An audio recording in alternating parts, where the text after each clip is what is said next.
ദഹന ബലിപീഠം. പുറപ്പാടിൻ്റെ പുസ്തകം 38-ാം അധ്യായം 1 മുതൽ 8 വരെയുള്ള വാക്യങ്ങൾ.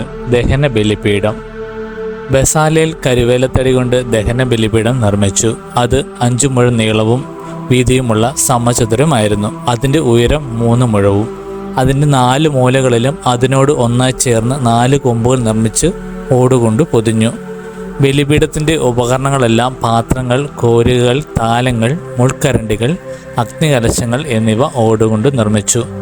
അവൻ ബലിപീഠത്തിൻ്റെ മുകളിലെ അരുകുപാളിക്ക് കീഴിൽ ബലിപീഠത്തിൻ്റെ മധ്യഭാഗം വരെ ഇറങ്ങി നിൽക്കുന്ന ഒരു ചട്ടക്കൂട് ഓടുകൊണ്ടുള്ള അഴികൾ ഉപയോഗിച്ച് വലയുടെ രൂപത്തിൽ നിർമ്മിച്ചു. തണ്ടുകൾ കടത്തുന്നതിന് ഓടുകൊണ്ടുള്ള ചട്ടക്കൂടിൻ്റെ 4 മൂലകളിൽ 4 വളയങ്ങൾ ഘടിപ്പിച്ചു. അവൻ കരുവേലത്തടി കൊണ്ട് തണ്ടുകളുണ്ടാക്കി ഓടുകൊണ്ട് പൊതിഞ്ഞു. ബലിപീഠം വഹിച്ചുകൊണ്ട് പോകുന്നതിന് അതിൻ്റെ വശങ്ങളിലുള്ള വളയങ്ങളിലൂടെ തണ്ടുകൾ കടത്തി. ബലിപീഠം പലകൾ കൊണ്ടാണ് നിർമ്മിച്ചത്. അതിൻ്റെ അകം പൊള്ളയായിരുന്നു. സമാഗമകൂടാരത്തിൻ്റെ വാതിൽക്കൽ ശുശ്രൂഷ ചെയ്തിരുന്ന സ്ത്രീകളുടെ ഓട്ടുകണ്ണാടി ഉപയോഗിച്ച് ശാളന പാത്രവും അതിൻ്റെ പീഠവും നിർമ്മിച്ചു.